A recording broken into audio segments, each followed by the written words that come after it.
नमस्कार विद्यार्थी मित्रांनो, मी राऊत सर. आपण मराठी व्याकरणाची व्हिडिओ सिरीज कंटिन्यू करत आहोत. ह्याच्या आधी आपण एकूण भाग लक्षात घ्या 11 टाकलेले आहे. हा भाग आपण 12वा बघत आहोत. तर तुम्ही थेट भाग 12वा हा बघायचा नाही आहे, तर या आधीचे काय म्हणून सांगा 11 भाग बघा, त्याच्यानंतरचा भाग 12वा कंटिन्यू करा. ठीक आहे, चला पुढे जाऊ. आता आपण काय म्हणून सांगा 12व्या भागामध्ये आपण काय काय बघणार आहोत ते बघूया. ठीक आहे, चला. इथे अनुस्वारांचे उच्चार म्हणजे अनुस्वार आणि अनुनासिक हे पाहणार आहोत. तसं आधी जे भाग झाले आहेत त्याच्या काही भागामध्ये हे आपण शिकवलेलंच आहे, ते लक्षात घ्या. फक्त आता आपण रिवाइज करत आहोत, हे लक्षात घ्या. परत अनुनासिकांना मराठीत परसवर्ण असे म्हणतात. अनुनासिक पहा, अनुनासिक म्हणजे काय? अनु म्हणजे एक छोटासा भाग, नासिक याचा अर्थ काय होतो सांगा? नाक. मुखाबरोबरच ज्यांचा उच्चार नाकातूनही होतो त्यांना अनुनासिक असे म्हणतात. परसवर्ण, पर म्हणजे दुसरा, स म्हणजे सम, वर्ण म्हणजे मूलध्वनी दुसऱ्या वर्णासारखा लिहिता येतो. हे क्लिअर करून देतो तुम्हाला, हे लक्ष द्या. जसं इथे काय म्हणून सांगा दंत, हा कसा लिहिता येतो पहा. दंत म्हणजे अनुस्वार कुणासारखा लिहिता आला? न सारखा. हे पहा इथे आपण म्हणू काय सांगा कंप, तर हे कसा लिहिता आला? कंप. बरोबर आहे, कसा लिहिता आला? कंप म्हणजे कोणासारखा? म सारखा. पहा अनुस्वारांचा उच्चार स्पष्ट व खणखणीत होत असल्यामुळे अनुस्वारयुक्त शब्द परसवर्ण वापरून काय म्हणून सांगा लिहिता येतात. दोघेही अनुस्वारापुढे पहिल्या 5 वर्गातील हे कचट तप हा उभा वर्ग लक्षात घ्या. पहिल्या 5 वर्गातील व्यंजने आल्यास त्यांचा उच्चार त्या पुढील व्यंजनांच्या वर्गातील शेवटच्या अनुनासिकासारखा म्हणजे हे कोण सांगा? अंग. ह्याला काय? न. ह्यालाही न. आणि इथे काय? न म. ह्या 5व्या वर्णासारखा उच्चार होत असतो. हे अनुनासिकी किंवा परसवर्ण कोणाला म्हणतात हे तुम्हाला सांगितलं. पहिल्या वर्गातील व्यंजन तर हे तुमची काय सांगा? 5 व्यंजने होय. तर हे कोण कोण? तर हे लक्षात घ्या इकडे पहा. क च ट त प आणि क वर्गात कोण येईल सांगा? अंग. इथे कोण? च वर्गात न, ट वर्गात न, त वर्गात न आणि प वर्गात कोण सांगा? म. तर कसं होईल सर पहा. इथे जर समजा आपण असं बोललो तर हे लक्षात घ्या की इथे एखादा शब्द आहे. कसा शब्द आहे पहा. इथे मी शब्द लिहिला कोण सांगा? संघ. समजून घ्या अर्थ काय? संघ. तर अनुस्वारानंतर कोण आला? घ आला. हा घ आला. मग इथे जर घ येत असेल तर याच्या त्या घच्या आधी त्या वर्गातलं हे अनुनासिक येईल. म्हणजे आपण हा संघ कसा लिहिणार? अनुस्वार काढून टाकू, याला अंग आणि इथे कोण सांगा? घ. त्याला वाचायचं आहे संघ. आपण रंग म्हटलं, हे लक्ष द्या. इथे काय म्हटलं सांगा? रंग असं जर बोललो रंग, मग आता कोणाला? ग. ग वर्गात कोण आहे? अंग. मग ह्या ठिकाणी रंग असं म्हणत असताना र वरचा अनुस्वार काढा, इथे अंग घ्या आणि इथे काय सांगा? ग. ह्याला रंग असं म्हटल्या जाईल. ठीक आहे, तर हे आपण इथे काय करू सांगा? लक्षात घेऊ. ठीक आहे, त्याच्यानंतरचं पहा कसं. इथे च वर्गात कोण आहे? न. मग आपण जर समजा ह्या ठिकाणी असं बोललो, काय बोललो सांगा? चिंच. नीट लक्ष द्या, चिंच. आता चिंच म्हटल्याच्या नंतर ची वरचा अनुस्वार काढा. बरोबर आहे. च वर्गात कोण आहे सांगा? न. आणि मग इथे लिहा कोण सांगा? चिंच. लक्षात घ्या. आपण जर समजा म्हटलं इथे मंच, बरोबर आहे. पुन्हा म वरचा अनुस्वार काढा आणि मन इथे काय सांगा? च. समजत आहे प्रत्येकाला? अशा पद्धतीनं म्हणजे च छ ज झ च्या वर्गात कोण येईल सांगा? न येईल असं गृहीत धरू. आता पहा इथे ट ठ ड ढ न. नीट लक्ष द्या. ट ठ ड ढ न. तर हे लक्षात घ्या. इथे कोण सांगा? इथे आपण जर म्हटलं कोण सांगा? घंटा. इथे काय सांगा? तंटा. इथे काय म्हणून सांगा? उंट. इथे काय म्हणून सांगा? सांडणी. तर याच्यात कसं येईल सर? घंटा. घ वरचा अनुस्वार काढा. ट वर्गात कोण येतं पहा? न येतं. ट वर्गामध्ये कोण येतं पहा सांगा? न येतं. आणि मग ते कसं उच्चारल्या जाईल तर कसं सांगा? घंटा. तंटा. ट वर्गात पुन्हा न. मग इथे काय होईल सांगा? तंटा. उंट. ट वर्गात न म्हणून इथे कोण सांगा? उंट. पा ड वर्गात सुद्धा न म्हणून इथे काय होईल सांगा? सांडणी. अरे पॉईंट समजत आहे का? सांडणी. मग ह्या पद्धतीनं घंटा, तंटा, उंट, सांडणी, तर अशा पद्धतीनं हे कोण होईल सांगा, आपण इथे लक्षात घेऊ. तर हे सर्वच्या सर्व अनुनासिक किंवा परसवर्ण स्वरूपात लिहिणे. त्याच्यानंतर पहा आपण हा न, दंत्य न, बरोबर आहे. दंत्य न कसा राहील हे पहा, संत, इथे काय म्हणू सांगा, कंद, इथे काय म्हणू, मंद. पहा द वर्गात, पहा त वर्गात कोण येईल, तर हे त वर्गात कोण येत आहे सांगा, न. म्हणून शब्द कसा होईल सर, तर ह्या पद्धतीनं काय सांगा, संत, द वर्गात छोटा न, कंद, पुन्हा मंद. समजत आहे, अनुनासिक किंवा परसवर्ण स्वरूपात लिहिणे. पहा प ची आपण जर समजा कम्पेअर करणं जर सुरू करतो म्हटलं प सोबत, तर हे पहा कंप, हे पहा इथे काय म्हणून सांगा, कंप, कंबर, इथे काय म्हणून सांगा, अंबर, कंप. प वर्गात कोण येत आहे, म येत आहे. म्हणून इथे काय होईल सांगा, इथे होईल कंप.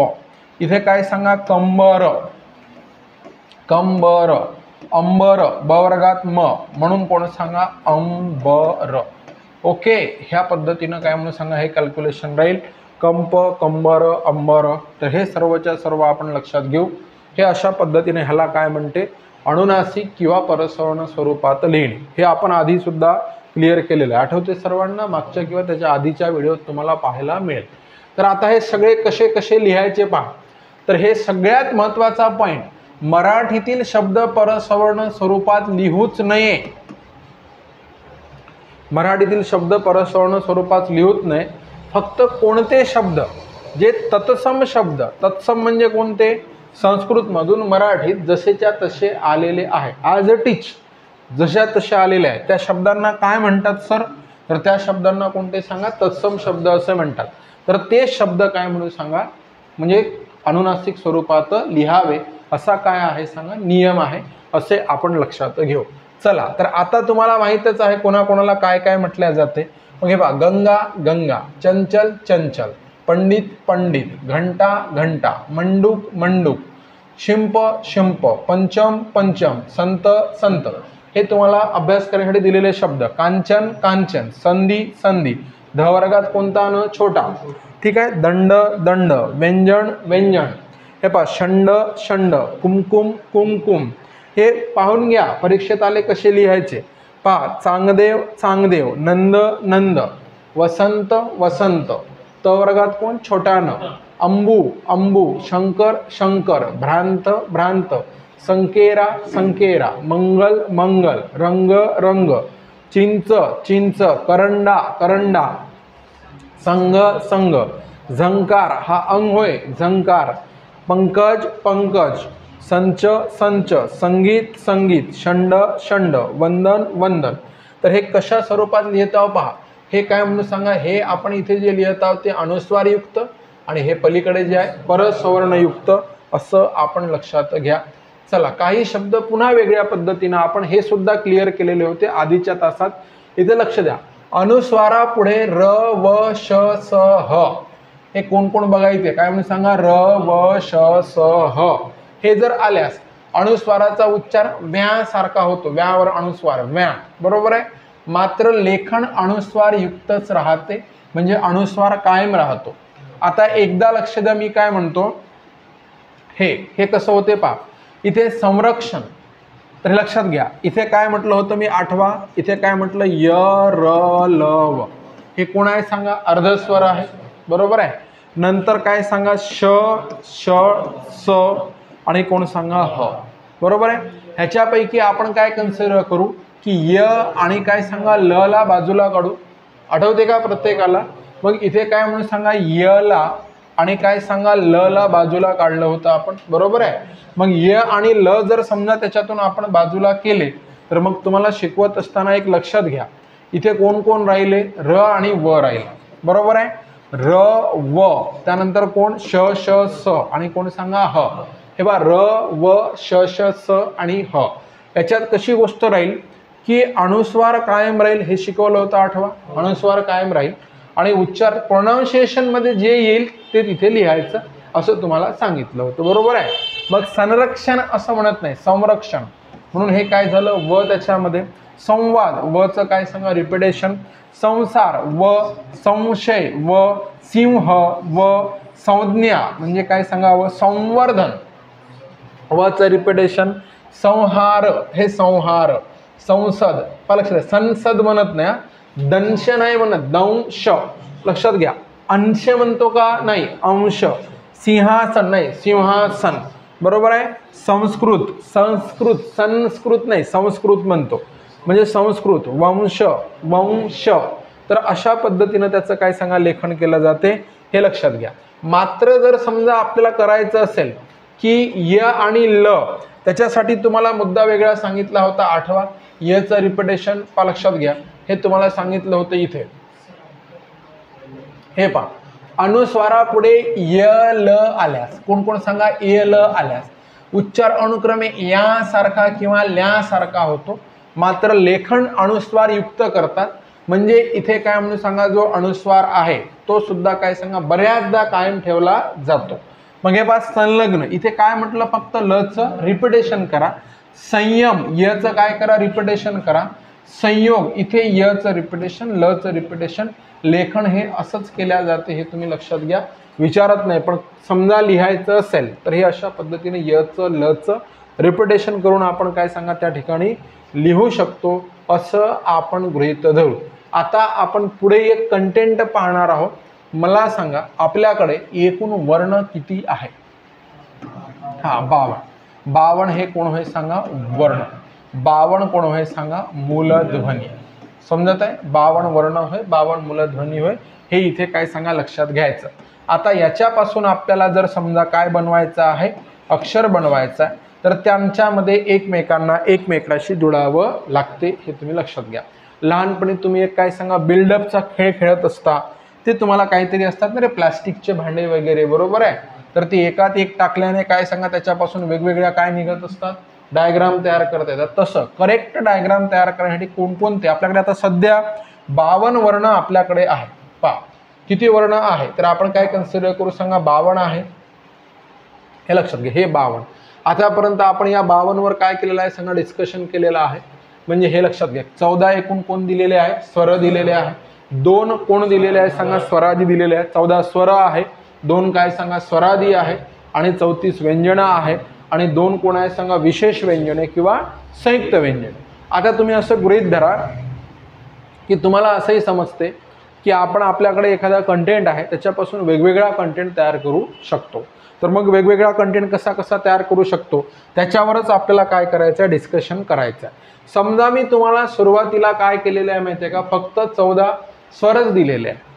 तुमच्याकडे 14च वर्ण आपल्या हाती आहे, 14 स्वरच दिलेले आहे. मग तुम्ही कार्यक्रम सुरू केला, कोणता माहिती आहे की स्वरामध्ये स्वर टाकून पाहणे, म्हणजे एका स्वरात दुसरा स्वर टाकला तर काय बनते बा, हे तुम्ही सुरू केलं. ठीक आहे.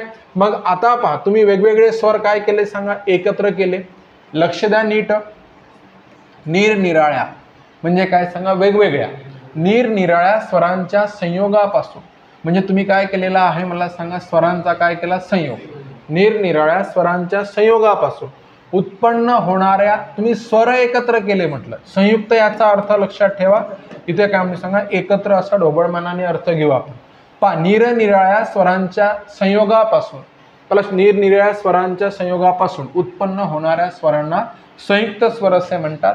आपण हे 4 स्वर आहेत, हे तुम्हाला मी आधी शिकवलेलं आहे, बरोबर आहे. असे एकूण संयुक्त स्वर किती बनले मराठीमध्ये, 4 बनले. कशातून, तर वेगवेगळे स्वर एकत्र केले. मग तुम्ही काय केलेलं आहे या ठिकाणी एक लक्ष द्या. पहा, तुम्ही अ प्लस ई किंवा ई काय तयार झाला, ए. आ प्लस ई किंवा ई, आय तयार झाला. अ प्लस उ किंवा ओ तयार झाला. आ प्लस किंवा उ कोण तयार झाला सांगा, औ तयार झाला. तर 2 वेगवेगळ्या किंवा निरनिराळ्या स्वरांच्या एकत्रीकरणातून तयार झालेल्या स्वरांना काय म्हणतात आपण कन्सिडर करू, संयुक्त स्वर. हे समजत आहे. आता म्हणजे आपल्या 14 पैकी आपण काय केलेलं आहे, तर आपल्या हाती जे स्वर एकत्र आलेले आहे, तुमच्या हाती पहिल्यांदा कोण कोण आलेले आहे, ऱ्हस्व दीर्घ स्वर. हे पहा एकदम बढिया कन्सेप्ट आहे, ते लक्ष द्या. पहिल्यांदा सांगतो तुम्ही काय केलेलं आहे, आपल्याकडे 5 ऱ्हस्व स्वर आलेले आहेत दादा, किती सांगा, 5. ऱ्हस्व स्वर किती सर या ठिकाणी काय म्हणून सांगा, 5. कोणते सांगा तुम्ही, हा, अ ई उ रू आणि कोण सांगाल रू, बरोबर आहे. असे 5. त्याच्यापैकी तुम्ही काय केलं हे लक्षात घ्या, अ मध्ये अ टाकला, पण हे एकच स्वर, वेगवेगळे नाही, वेगवेगळे नाही, कसे सांगा, एकच. अरे समजते का? वेगवेगळे काय म्हटलं सांगा? नाही, तोच स्वर त्याच्यातच मिसळला. समजलं का? तोच स्वर त्याच्यातच मिसळला, मग त्याचे दीर्घ बनले. तोच स्वर त्याच्यातच मिसळल्यावर त्याचे काय बनले? दीर्घ. म्हणजे तुम्ही अ मध्ये अ टाकला, त्याचा काय झाला सांगा? आ झाला. ई मध्ये ई टाकला, त्याचा काय सांगा? दीर्घ ई झाला. उ मध्ये उ टाकला, त्याचा दीर्घ उ झाला. आणि मराठीमध्ये किती दीर्घ स्वर आहेत? 3च आहे. प्रॉपर किती सांगा? 3च आहे. आणि हे 3च दीर्घ स्वर आहे. आणि याच्यामध्ये रूचा दीर्घ नाहीये. मराठीमध्ये रूचा दीर्घ नाहीये, लूचा दीर्घ नाहीये. आता तुम्हाला इथे 2-3 प्रश्न होतात. मराठीत ऱ्हस्व स्वर किती? उत्तर काय देऊ सांगा? 5. बरोबर आहे. दीर्घ स्वर किती? उत्तर काय देऊ सांगा? 3. बरोबर. किती ऱ्हस्व स्वरांचे दीर्घ स्वर नाहीये? दोघांचे दीर्घ स्वर नाहीये. मग आता तुमच्याकडे 5 आणि 3 किती आले सांगा? 8 आले. समजलं का? 8 आले. म्हणजे तुम्ही हे पहा ना, हे तुम्ही कारभार करतच आहे. आपल्याला पहिल्यांदा 5 ऱ्हस्व मिळाले, त्याच्यापासून आपण 3 काय सांगा? दीर्घ बनवले. बरोबर आहे. 3 दीर्घ बनवले. आता तुम्ही काय करताय पहा, की इथे यांच्यापासून पुन्हा काही बनते का? पुन्हा तुम्ही 4 कोणते बनवले सांगा? संयुक्त बनवले. अरे बरोबर आहे ना? मग ते कसे बनवले तर लक्ष द्या. हे पहा, आता हे एवढ्या स्वरापैकी तुम्ही अ प्लस ई किंवा ई त्याचा ए बनवला, आ प्लस ई किंवा ई त्याचा ऐ बनवला. पण हे वेगवेगळ्या, हे कसं होतं? एकाच दीर्घ कोणापासून बनले सांगा? एकाच स्वरापासून बनले. आणि हे कोणत्या स्वरापासून बनले सांगा? वेगवेगळ्या स्वरापासून बनले. मग अ प्लस ई किंवा ई त्याचा काय सांगा? ए झाला. आ प्लस ई किंवा ई त्याचा काय सांगा? ऐ झाला. अ प्लस उ किंवा उ त्याचा काय झाला? ओ झाला. आ प्लस उ किंवा उ त्याचा काय झाला सांगा? औ झाला. तर अशा प्रकारे तुम्ही 4 काय केले? संयुक्त स्वर. मग इथे काय असणार? 2 वेगवेगळ्या स्वरांच्या एकत्रीकरणातून तयार झालेल्या स्वरांना संयुक्त स्वर असे म्हणतात. ठीक आहे. तर हे एवढं तुम्ही करून ठेवलं. मग लक्ष द्या, 5 काय केले? ऱ्हस्व. 3 काय केले? दीर्घ. 4 काय केले? संयुक्त. आणि 2 नवे अशी तुम्ही क्वांटिटी स्वरांची बनवून ठेवली. किती बनवून ठेवली? 14 अशी क्वांटिटी काय सांगा? तयार केली. आता तुमच्याकडे काय सांगा? 34 व्यंजनं आहेत. बरोबर आहे. 34 व्यंजनं तुम्हाला मी दिलेली आहे ना? 34 एकूण कंप्लीट काय म्हणून सांगा? 34 व्यंजनं. बरोबर आहे. व्यंजन कोणाला म्हणतात तुम्हाला सांगितलं होतं मी. ओठांचा एकमेकांशी, जिभेचा मुखातील इतर अवयवांशी स्पर्श होऊन ज्या वर्णाचा उच्चार होतो त्याला व्यंजन असे म्हणतात. एका शब्दात स्पर्श होऊन. जर स्पर्श होऊन उच्चार होत असेल तर त्याला काय म्हणतात सांगा? व्यंजन असे म्हणतात. असं आपण लक्षात घेऊ. स्पर्श होऊन उच्चार जर होत असेल तर त्याला काय सांगा? व्यंजन असे म्हणतात. आता पहा, निरनिराळ्या व्यंजनांच्या संयोगापासून म्हणजे वेगवेगळी व्यंजनं एकत्र करून तयार होणाऱ्या काय म्हणून सांगा? व्यंजनांना. तयार होणाऱ्या व्यंजनांना. इथे हे चुकून झालेला आहे, तो शब्द आलाय काय? स्वरांना म्हणत आहे. इथे काय म्हणून सांगा? तयार होणाऱ्या व्यंजनांना काय म्हणून सांगा? संयुक्त व्यंजन असे म्हणतात. तयार होणाऱ्या व्यंजनांना असं लिहू आपण या ठिकाणी. तयार होणाऱ्या व्यंजनांना संयुक्त व्यंजन असे म्हणतात. ओके. आता पहा, हे झालं क्लिअर आपलं. मुद्दा दुसरा. ठीक आहे. आता पहा, तुम्हाला सांगतो संयुक्त व्यंजन. मग हे काय होते? तुम्ही समजा इथे लक्षात घ्या. इथे काय म्हणून सांगा? प प्लस व. बरोबर. याचा काय होईल सांगा? प. समजताय का? इथे काय सांगा? स प्लस त. बरोबर आहे. याचा काय होईल सांगा? स्त. अरे समजताय ना? सला त जोडला, झालं. 2 किंवा त्यापेक्षा जास्त. तरी इथे पहा, तुम्हाला सांगतो द प्लस न प्लस य. द प्लस न प्लस य हा कोण झाला? ज्ञ. तरी लक्षात ठेवा, कायम हा संयुक्त व्यंजन आहे. पण केव्हा तो पाय म्हणून लिहिला गेला असेल किंवा हलंत असेल तेव्हा. समजलं का? हा द प्लस न प्लस य ज्ञ हा कोण आहे सांगा? संयुक्त व्यंजन आहे. पण केव्हा तो पाय म्हणून लिहिला गेला असेल तेव्हा. ठीक आहे. नंतर आता लक्षात घ्या, इथे काय म्हणून सांगा? क प्लस कोण सांगा? श. बरोबर. याचा काय होतो? श. पण केव्हा सांगा? हलंत असेल तेव्हा. मग हे संयुक्त व्यंजन. पहा, यांना काय म्हणायचं? संयुक्त व्यंजन. यांना एकतर आपण असं नाव देऊ इथे, कोणतं सांगा? संयुक्त व्यंजन. किंवा ह्यांचंच नाव काय सर? इथे संयुक्त व्यंजन. किंवा ह्यांचंच नाव काय सांगा? विशेष व्यंजन. संयुक्त व्यंजन किंवा विशेष व्यंजन असं आपण कन्सिडर करू. हे लक्षात ठेवा. मग इथे आपण टॅली करत असताना किंवा कन्सिडर करताना कसं कसं लक्षात घ्यायचं सर, तर हे पहा, 2 किंवा त्यापेक्षा जास्त व्यंजनांच्या एकत्रीकरणाला संयुक्त व्यंजन असे म्हणतात. कन्सेप्ट पहा. आता काय म्हटलं होतं, 2 किंवा त्यापेक्षा जास्त स्वरांच्या एकत्रीकरणाला काय बोललो होतं आपण, संयुक्त स्वर. तसं 2 किंवा जास्त त्यापेक्षा जास्त व्यंजनांच्या एकत्रीकरणाला काय म्हणतात सांगा, संयुक्त व्यंजन असे म्हणतात. असे आपण इथे काय करू सांगा, लक्षात घेऊ. ठीक आहे, चला पुढे जाऊ. पुढचा मुद्दा आता इथून सुरू होते मित्रांनो, अक्षर. बढिया कन्सेप्ट आहे अक्षराची. अक्षर एकदम बेसिकली आणि प्रॉपर समजून घ्या, काहीही कठीण नाही. ठीक आहे, अक्षर पहा, अक्षर कशाला म्हणतात हे मला तुम्हाला काय सांगायचं. ठीक आहे, चला अक्षर. आता अक्षर नावाची कन्सेप्ट आपण लक्षात घ्या कसं आहे. हे पहा, थिअरी सांगतो, बनते कसं ते सांगतो, रचना कशी होते ते सांगतो. अक्षर हे पहा, पहिल्यांदा इथे अ चा अर्थ काय, 3 अक्षराचा तो शब्द दिला आहे ना अक्षर आपल्याला. अ चा अर्थ होतो अभाव. अभाव, अभाव याचा अर्थ काय, नसणे. एखाद्या गोष्टीची कमी, उणीव, वाणवा, कमतरता, त्रुटी, समजत आहे, न्यूनता म्हणजे नसणे. अभाव म्हणजे नसणे. काय, अभाव म्हणजे नसणे. अ म्हणजे अभाव. क्षर, क्षर, क्षर याचा अर्थ होते नष्ट होणे. क्षर याचा अर्थ काय सांगा, नष्ट होणे. पहा, सायन्समध्ये एक प्रक्रिया आहे, एक कन्सेप्ट आहे, संकल्पना, क्षरण.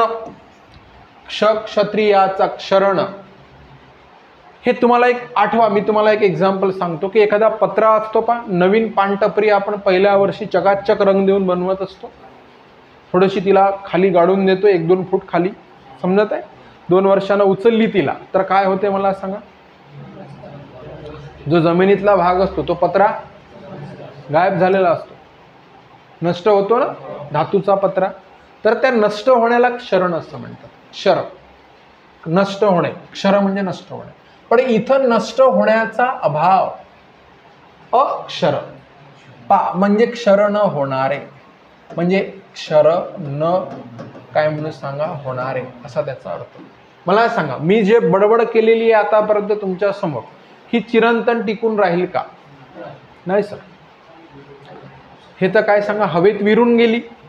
पण तुम्ही जे मूलध्वनी बोलले, तुम्ही जे वर्ण बोलले, जर समजा ते आम्ही काय केलं असतं, काळ्या, निळ्या, हिरव्या, पिवळ्या रंगानं लिहून ठेवलं असतं, लक्षात घ्या, तर तेव्हा ते काय सांगा, चिरंतन टिकून राहिले असते.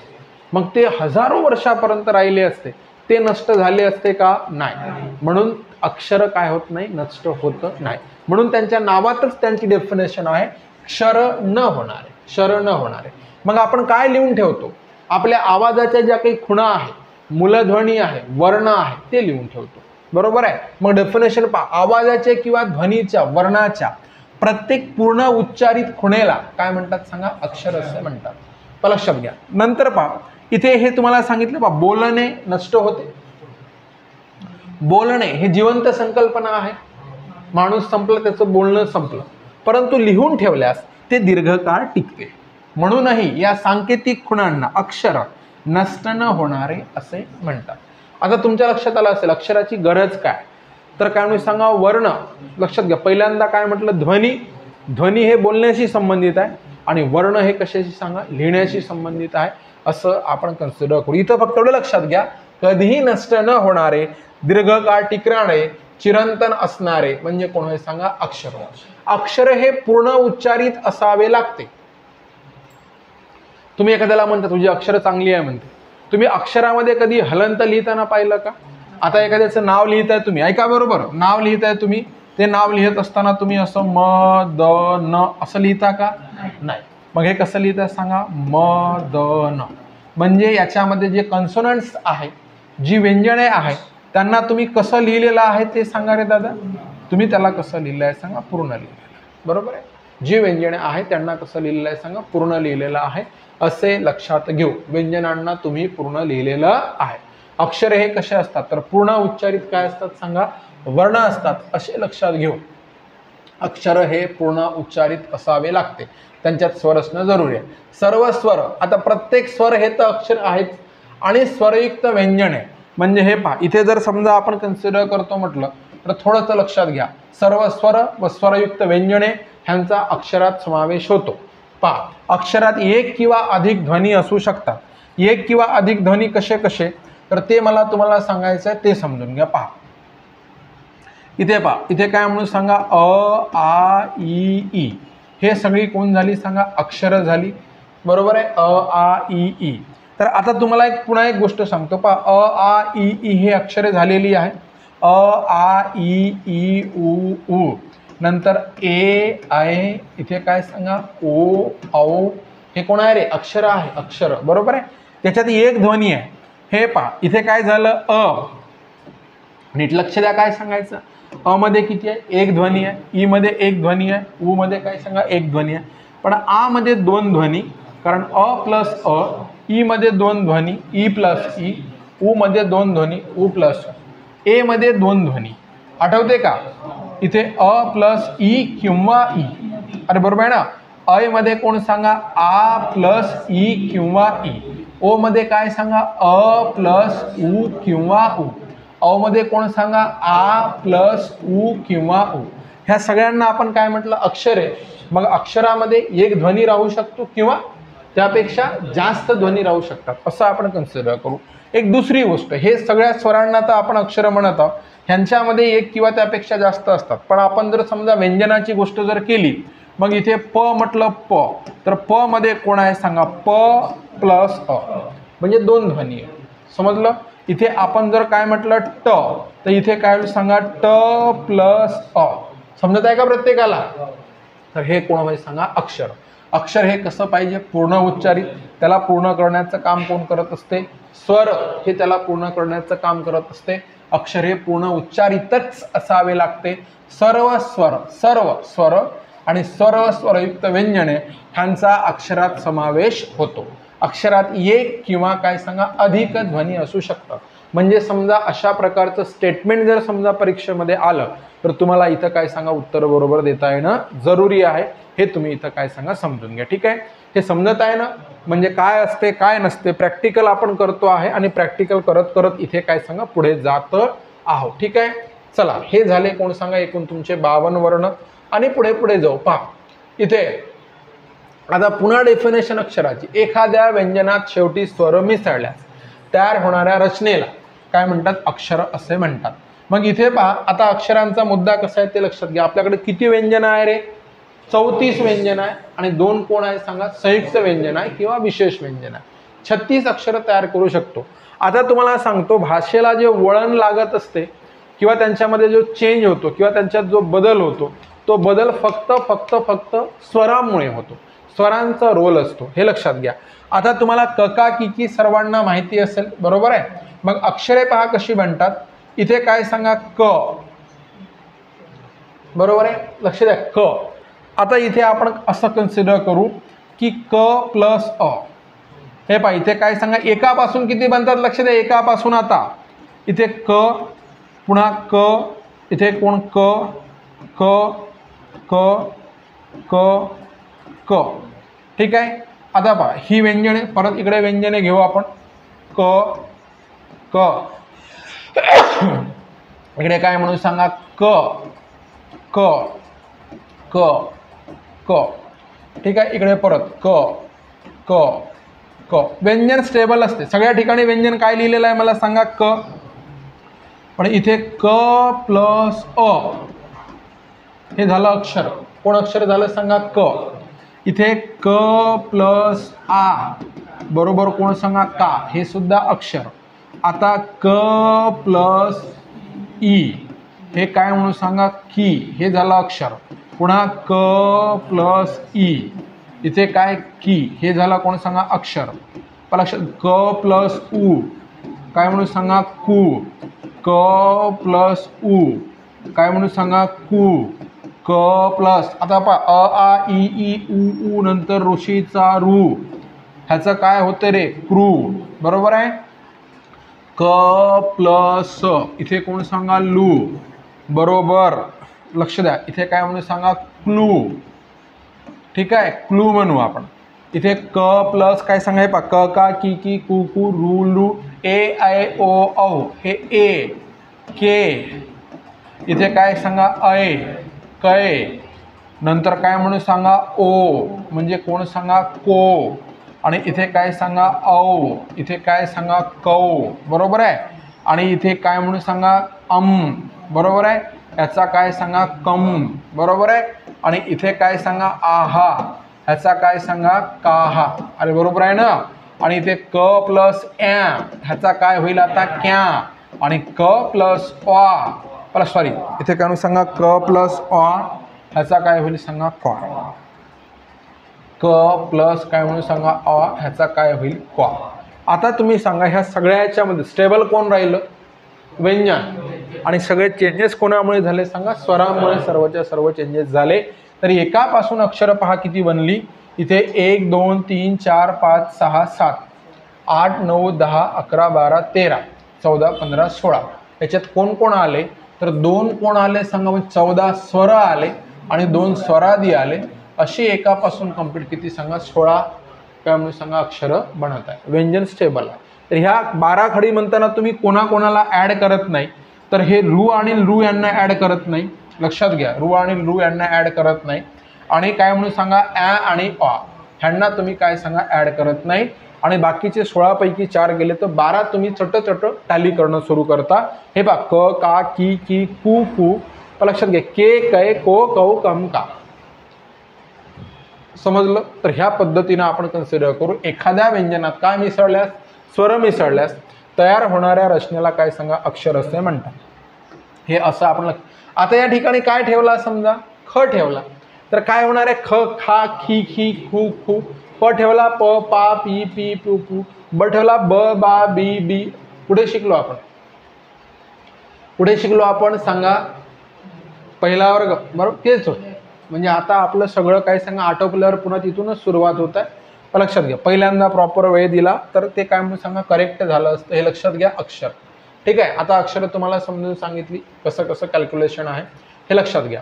तर आता पुढे जाऊ आणि पुढचा मुद्दा बघणं सुरू करू, जोडाक्षर. हे पहा अक्षर शिकलो. आता काय काय शिकलो पहा. पहिलीचा कन्सेप्ट शिकलो आपण काय म्हणू तर त्याच्यात आपण हे शिकलो पहिल्यांदा की संयुक्त स्वर शिकलो. काय डेफिनेशन संयुक्त स्वरांची मला सांगा. 2 किंवा त्यापेक्षा जास्त स्वरांच्या एकत्रीकरणाला संयुक्त स्वर असे म्हणतात.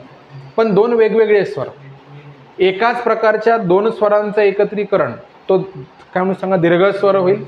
पा काय म्हणून सांगा 2 वेगवेगळ्या स्वरांच्या एकत्रीकरणाला संयुक्त स्वर असे म्हणतात. 2 किंवा त्यापेक्षा जास्त व्यंजनांच्या एकत्रीकरणाला संयुक्त व्यंजन असं म्हणतात. आणि काय म्हणून सांगा अक्षर कसं होईल आपलं एक व्यंजन शेवटी कोण सांगा स्वर. एखाद्या व्यंजनामध्ये स्वर मिसळल्यास तयार होणाऱ्या रचनेला काय सांगा अक्षर असे म्हणतात. ठीक आहे. जोडाक्षर म्हणजे काय होते सर. आता जोडाक्षर या शब्दाला पहिल्यांदा तोडून टाका, शब्द कापून टाका. तुम्हाला अक्षर समजलेलं आहे, बरोबर आहे. अक्षर समजलेलं आहे. एखाद्या व्यंजनामध्ये स्वर मिसळला, एखाद्या म्हणजे एकच व्यंजन. हे पहा याच्यात रचना कशी असणार आहे की इथे व्यंजन पण किती सर एक. महत्वाचा मुद्दा आहे. व्यंजन पण किती सांगा एक. आणि शेवटी काय सांगा स्वर. एखाद्या व्यंजनात स्वर मिसळल्यास तयार होणाऱ्या रचनेला काय म्हणतात सांगा अक्षर असे म्हणतात एखाद्या व्यंजनामध्ये. पण आता इथे जोडाक्षर असं दिलेलं आहे. जोडाक्षर हा जर शब्द जर कापून टाकला तर काय होते माहित आहे. तर एक शब्द बाहेर निघतो की जोड आणि दुसरा शब्द इथे तयार होतो तो कोण सांगा अक्षर. ओके. एक शब्द बाहेर निघतो काय सांगा जोड आणि दुसरा शब्द काय सांगा अक्षर. समजत आहे का. मग आता तुम्हाला अक्षर तर समजलेलं आहे. जोड ते कोण काय काय जोडल्या जाते सर. तर इथे कोण जोडली जातात व्यंजन जोडली जातात हे लक्षात घ्या. आता इथे मस्तक सामान्य रस्त्यात पुस्तक असं लिहिलेलं आहे ना मी. तर आता पहा तुम्ही त्याच्यापैकी काय तुम्हाला जेव्हा पहिला वर्ग वगैरे असतो तर तेव्हा काय होतं माहित आहे तुम्हाला वाचता नाही येत. काय नाही वाचता जोडाक्षरावर तुम्ही अटकता. तुम्हाला काय म्हणून सांगा आपण अडखळतो. वॉशिंग्टन वाचताना काय म्हणून सांगा प्रॉब्लेम होतो. काहींना आताही प्रॉब्लेम होता तो भाग वेगळा. सॅन फ्रान्सिस्को असं वाचताना काय सांगा प्रॉब्लेम होते. त्याचं कारण काय जोडाक्षरं त्याच्यामध्ये जास्त आलेली असतात हे लक्षात घ्या. मग आता याची फोड करा. कोणाची स्त, कोणाची फोड करा न्य, कोणाची फोड करा स्त्या. बरोबर आहे. कोणाची फोड करा स्त. याच्यात फोड करायचं आणि जशी फोड होईल तशी त्याची काय लिहायची सांगा डेफिनेशन लिहायची. ज्या पद्धतीनं फोड होईल जशी फोड होईल तशीच्या तशी काय लिहायची, व्याख्या लिहायची. चला आता स्तची फोड करू. लक्ष द्या. मस्तक काय होत आहे, पहिल्यांदा कोण सांगा स, पुन्हा काय दिसतंय सांगा त, शेवटी कोणाला सांगा अ. काय झालं रे याच्यामध्ये, हे पहा हे दोन व्यंजनं काय झाली सांगा, जोडल्या गेली. हा पहिला पॉईंट, हे दोन व्यंजने जोडल्या गेली, शेवटी एक स्वर आला. आता अक्षरा आणि जोडाक्षरामध्ये कम्पेअर करा. अक्षरा म्हणजे एकच व्यंजन एकच स्वर. एखाद्या व्यंजनामध्ये स्वर मिसळल्यास तयार होणाऱ्या रचनेला काय म्हणतात, अक्षर.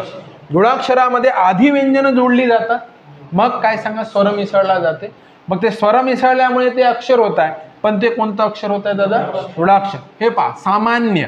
मग इथे काय सांगा न प्लस कोण सांगा य, सांगत चला, प्लस कोण सांगा अ, म्हणून हे कोण झालं, जोडाक्षर झालं. पुस्तक रस्त्यात, इथे काय सांगा स प्लस त प्लस य प्लस काय सांगा आ. समजलं का, हे एवढी फोड होईल त्याची. स प्लस त प्लस य प्लस आ काय झाला सांगा, स्त्या. मग आता इथं किती किती व्यंजनं आली, दोन व्यंजनं आली. इथं किती आली, दोन व्यंजनं आली, बरोबर आहे ना. हे पहा इथं किती व्यंजनं आली, दोन आली. इथं किती आली सांगा, दोन आली. पण इथे सर 1 2 3, अरे बरोबर आहे. मग डेफिनेशन काय करू, दोन किंवा, अरे बरोबर, दोन किंवा त्यापेक्षा जास्त व्यंजने एकत्र करून शेवटी एक कोण सांगा स्वर मिसळल्यास तयार होणाऱ्या रचनेला जोडाक्षर असे म्हणतात. त्याला जोडाक्षर म्हणण्याचं कारण आधी काय होते सांगा, दोन किंवा त्यापेक्षा व्यंजनं जास्त जोडली जातात. दोन किंवा त्यापेक्षा जास्त व्यंजने जोडली जातात, शेवटी काय सांगा स्वर मिसळला जातो. आणि स्वर मिसळल्यामुळे त्याचं रूपांतर कशामध्ये होते, अक्षरामध्ये होते. मग ते जोडाक्षर ठरते. फरक समजला का, पहिल्यांदा मला सांगा. डेफिनेशन तुम्हाला जर विचारली, एखाद्या व्यंजनामध्ये स्वर मिसळल्यास तयार झालेल्या रचनेला काय म्हणतात सांगा, अक्षर असे म्हणतात. आणि दोन किंवा त्यापेक्षा जास्त व्यंजने एकत्र करून शेवटी एक स्वर मिसळला तर त्याला काय म्हणतात, जोडाक्षर असं म्हणतात. असं लक्षात घेऊ. आता पहा तुम्हाला सांगतो, जे मी तुम्हाला संयुक्त व्यंजने म्हणून दोन शिकवली होती त्यांना जोडाक्षर असंही म्हणतात. आता इथे पहा, हे काय सांगा, द प्लस न प्लस य, अरे बरोबर आहे ना. आणि प्लस कोण सांगा अ, बरोबर. हा कोण झाला सांगा ज्ञ. आता कोण ठरतो तो, जोडाक्षर. पण हलंत लिहिला तर काय ठरतो, संयुक्त व्यंजन. आता स्वर टाकला ना त्याच्यामध्ये, इथे पहा, इथे कोण सांगा क प्लस कोण सांगा श प्लस कोण सांगा अ, बरोबर आहे का. आणि इथे कोण सांगा क्ष. हे पहा कसं कन्सिडर करू आपण, सांगा क्ष. मग इथे जर समजा आपण असं लक्षात घेऊ की शक, पण लक्षात घे, द प्लस न प्लस य प्लस अ ज्ञ आणि क प्लस श प्लस अ काय सांगा क्ष. तर हे कोण झाली, जोडाक्षर. आणि यांच्यातून जर समजा स्वर उडवला तर ते कोण होईल, संयुक्त व्यंजन राहील. हे समजत आहे प्रत्येकाला. मग आता तुम्हाला परीक्षेत एक प्रश्न विचारते, हे लक्ष द्या. इथे म्हणते की ज्ञ, पहा इथे काय म्हणून सांगा क्ष. हे कोण आहे म्हणते, याच्याकडे पाहून उत्तर लिहायचं. हे कोण आहे सांगा, आता कोण आहे, हे संयुक्त व्यंजन. अरे बरोबर आहे ना. हे कोण आहे सांगा, संयुक्त व्यंजन, बरोबर. आणि आता जर समजा तुम्हाला म्हटलं की हे कोण आहे तर उत्तर काय होईल, जोडाक्षर, बरोबर आहे. आणि तुम्ही ते 1 व 2 असं कधीच होणार नाही. कधी कधी आपण वाचतो, पहिल्या पानावर लिहून असते संयुक्त व्यंजने आहे, एखाद्या पानावर सापडते काय सांगा, जोडाक्षर आहे. मग ऑप्शनमध्ये 1 व 2 असं होईल का. एक तर कशी लिहिता येईल, अशी लिहिता येईल. नाहीतर कशी लिहिता येईल सांगा, अशी लिहिता येईल, बरोबर आहे. मग ते कोण राहील, हलंत लिहिल्या गेलेली असेल तर ती कोण राहील सांगा, संयुक्त व्यंजने राहील. आणि स्वर घेऊन लिहिल्या गेलेली असेल तर ती कोण सांगा, जोडाक्षरे राहील. असं आपण गृहीत धरू. पहा जोडाक्षर काय व्याख्या केली आहे सांगा, दोन किंवा त्यापेक्षा जास्त व्यंजने एकत्र करून शेवटी एक स्वर मिसळल्यास तयार होणाऱ्या रचनेला जोडाक्षर असे म्हणतात. अक्षरे आणि जोडाक्षरे ह्यांच्यामध्ये काय फरक आहे तर तुम्हाला मी सांगितलेलं आहे की एकच व्यंजन एकच स्वर, एखाद्या व्यंजनामध्ये स्वर मिसळल्यास तयार होणाऱ्या रचनेला अक्षर असं म्हणतात. दोन किंवा त्यापेक्षा जास्त व्यंजने जोडून नंतर शेवटी स्वर मिसळल्यास तयार होणाऱ्या रचनेला जोडाक्षर असे म्हटले जाते. चला, जे सुरू आहे ते क्लिअर आहे का सांगा, बरोबर आहे. जोडाक्षरे लिहिण्याच्या पद्धती पहा, किती पद्धती आहे जोडाक्षरे लिहिण्याच्या, हा पहिला प्रश्न. प्रश्न म्हटलं की डोक्यात सेट करून घ्या. जोडाक्षर लिहिण्याच्या पद्धती किती आहे सर, 2 पद्धती आहेत. जोडाक्षर लिहिण्याच्या किती पद्धती आहे असा जर समजा तुम्हाला प्रश्न विचारला तर किती पद्धती आहेत, 2 पद्धती. एक कशी होते सांगा, आडवी जोडणी. हे लक्षात आहे. एक काय म्हणून सांगा, आडवी जोडणी. आडवी, आडवी म्हणजे तू माझी नक्कल करू नको. समजलं का? नक्कल हे काय सांगा? आडवी जोडणी. समजत आहे? त्याने घट्ट पकडले. अरे समजाय का? हे घट्ट समजाय का? लक्षात घ्या. इथे आपण तू गप्प बस रे, गप्प, हे आडवी जोडणी. समजलं प्रत्येकाला? पहा, एका पुढे एक वर्ण लिहून जोडाक्षरे लिहिण्याच्या पद्धतीला आडवी जोडणी असे म्हणतात. दुसरी पद्धत कशी आहे? ती उभी जोडणी. एकदम सिंपल, बरोबर आहे? उभी जोडणी. लक्षात घ्या. इथे काय म्हणून सांगा? आडवी जोडणी. दुसरी काय म्हणून सांगा? उभी जोडणी. असं आपण कन्सिडर करू. इकडे उभी जोडणी आलेली आहे. हा, उभी जोडणी. एका खाली एक वर्ण लिहून जोडाक्षरे, जसं माझी नक्कल करू नको. मग इथे क हे अशा पद्धतीनं कोण झाली सांगा? उभी जोडणी. पहा, इथे काय म्हणून सांगा? मठ्ठ कुठला? मग इथे काय सांगा? मठ्ठ. हे कोण झाली? उभी जोडणी. त्याने घट्ट पकडले. घट्ट. गप्प बस रे. काय म्हणून सांगा? पच्या खाली पुन्हा काय घेणे? प घेणे. गप्प बस. समजत आहे का प्रत्येकाला? काहीच नाही.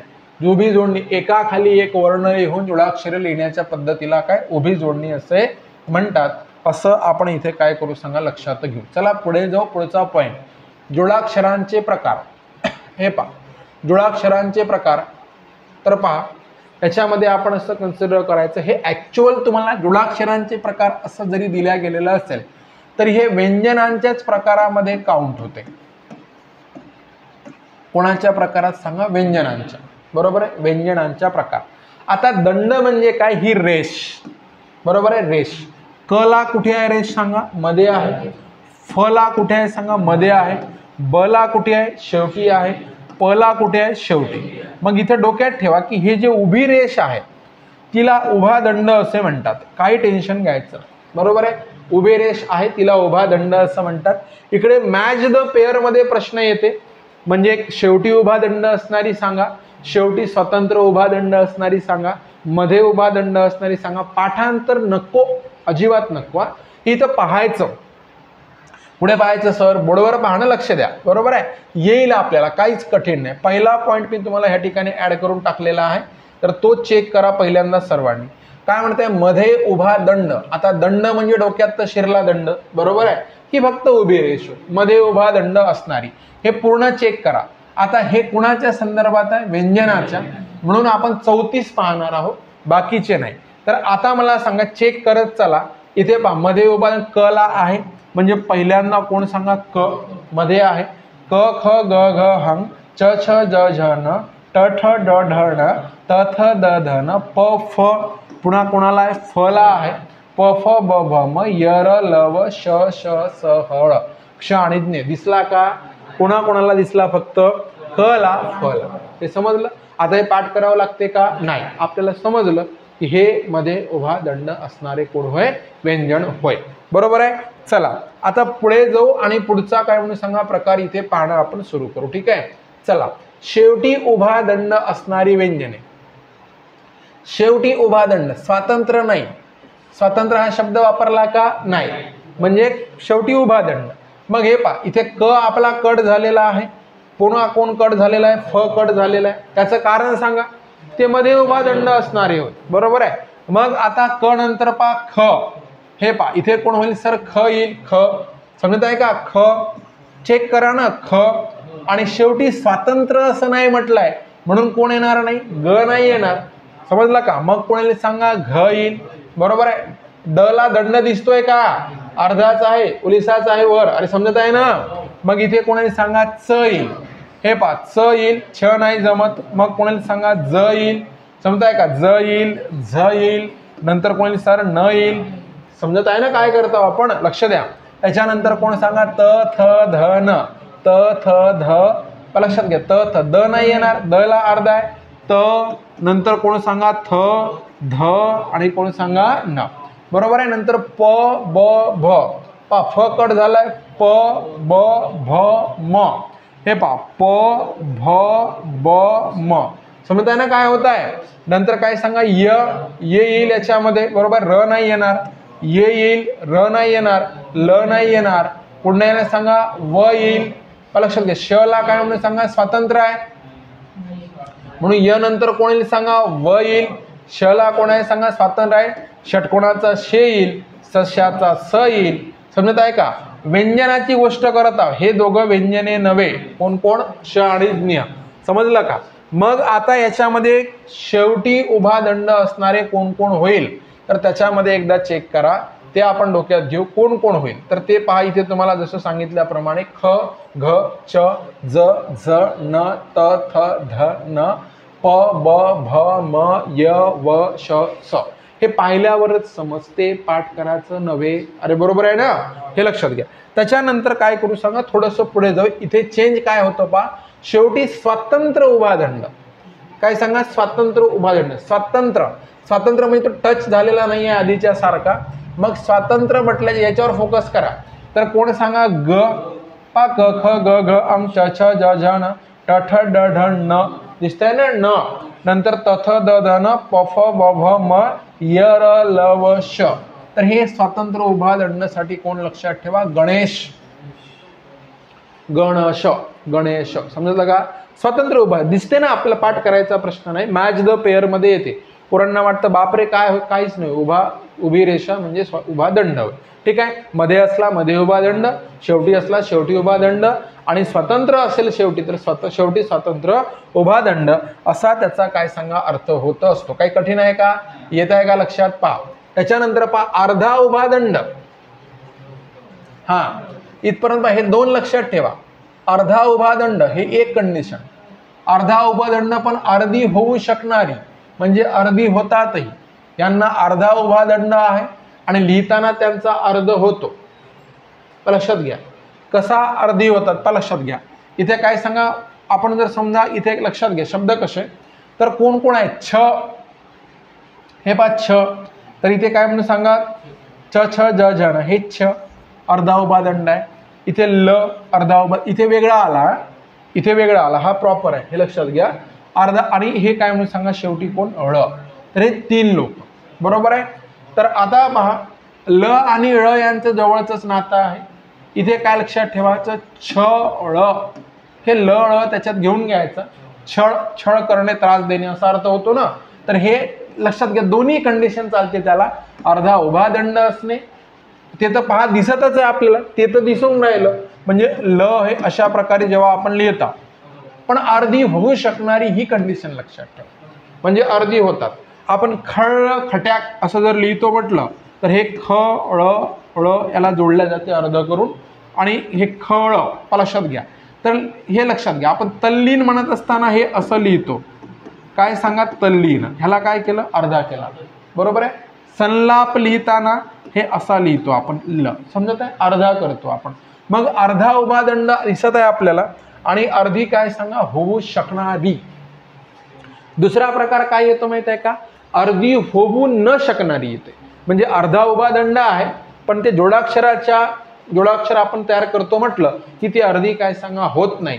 अशी व्यंजने त्या ठिकाणी काय सांगा? बनतात. तर ते पहा, इथे कंडिशन समजून घ्या. आता ते छळ तुम्हाला सांगितलं, त्यामध्ये कोण? छ, ल, ळ येते. म्हणजे अर्धा उभा दंड अर्धी होतात. इथे अर्धा उभा दंड असणारी पण अर्धी न होणारी, म्हणजे जोडल्यानंतर अर्धी होत नाही. मग ट वर्गामध्ये ट, ठ, ड, ढ, द आणि कोण सांगा? ह. लक्षात घ्या, आपण काय घट्ट. आता इथे घट्ट म्हणत असताना हा ट आणि हा ट याला फक्त हलंत केल्या जाते. म्हणजे हे काय होत नाहीये सर? अर्ध नाही होत आहे, ते तोडल्या जात नाही. उभी जरी जोडणी केली तरी हे असं राहते. अरे समजलं का? घट्ट. हे पहा मठ्ठ. मग इथे काय सांगा? मठ्ठ. समजलं का? उभी जरी जोडणी केली तरी हे कसं सांगा? असं. समजलं का प्रत्येकाला? म्हणून मग हे अर्धा उभा दंड आहे यांच्यामध्ये. हे वर दिसतंय ना सगळ्यांना, अर्धा उभा दंड आहे, पण ही अर्धी होऊ न शकणारी. मग आता अर्धा उभा दंड आहे, तिथं आपल्याला पाठच आहे. अर्धा उभा दंड आणि अर्धी होणारी कोण कोण? काय म्हणून सांगा? छ, ल, ळ. छ, ल, ळ. मग बाकीची अर्धा उभा दंड असणारी आहे, तर ते कोण आहे सांगा?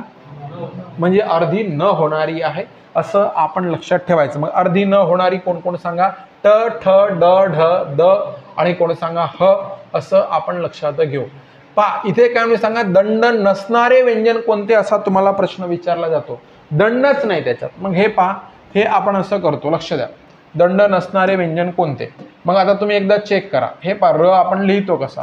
हे ह्या पद्धतीनं काय सांगा? र लिहितो. मला सांगा दंड आहे का कोणताही? दंड नाही, उभा नाही, अर्धा नाही, कोणताच नाही, बरोबर आहे. दंड नसणारे व्यंजन कोणते? तर उत्तर काय होईल आपलं सांगा? र हे एकमेव होईल दंड नसणारं काय सांगा? व्यंजन. आता पहा इथे पुन्हा एक कन्सेप्ट सांगायचे, द्वित्त. इथे आपण जोडाक्षर लिहिण्याच्या पद्धती पाहतो. द्वित्त लक्षात घ्या. द्वित्त म्हणजे काय? म्हणजे एकच व्यंजन दोनदा जोडल्यात, सेम व्यंजन म्हणजे एकाच जातीची दोन व्यंजने एकत्र जोडल्यास द्वित्त असे म्हणतात. चप्पल याच्यात काय झालेलं आहे? प प्लस काय झाला आहे सांगा? प, आणि याच्यातून काय बनलेला आहे सांगा? हे असं कोण सांगा? चप्पल. म्हणजे कोण सांगा? प. तुला अक्कल नाही का? म्हणजे काय होत आहे? क प्लस क बरोबर इथे काय होत आहे सांगा? क. अरे समजलं का? माझी नक्कल करू नको. क प्लस तू किती मठ्ठ आहेस रे. मग इथे काय सांगा? ठ प्लस कोण सांगा? ठ बरोबर काय होईल सांगा? इथे आपण असं जोडा किंवा काय सांगा? त्याची गट्टी जमली मग ट प्लस ठ. समजलं का? गप्प बस. प प्लस प.